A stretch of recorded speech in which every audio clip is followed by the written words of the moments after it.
So hello guys and welcome back to the channel. Today I'm going to show you how to book an EasyJet flight online. Now in order to do this you will need to first go to your account and log in. Now you don't really have to do this, but I suggest you do it since it's going to make it so much easier to find and book a flight afterwards. So first off, you can see your flight info, your holidays, cars and extras, business and booking.com. Once you go to a certain airport, so let's say this one at random, choose a specific date, so that will be your next step. So on there you can choose something like this and choose how many adults are going to be there.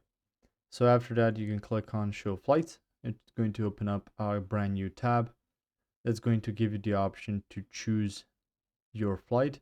You can see in which currency it's available. Usually it's the default currency there. So you can choose this one. So it was added to basket as it's called.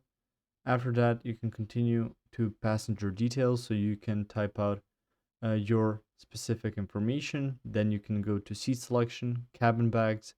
Then if you have hold luggage, you can also set up some additional services that are available through EasyJet, which would be car rental. So someone that's going to pick you up, or the car that you can access at the airport. You can see some add-ons, and then at checkout just pay what you ordered.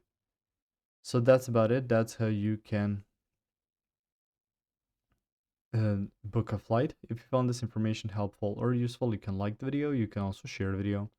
You can subscribe to our channel and click the notification bell to get notified about new videos on EasyJet or some other topics you might find interesting as well. See you guys in the next one. Goodbye.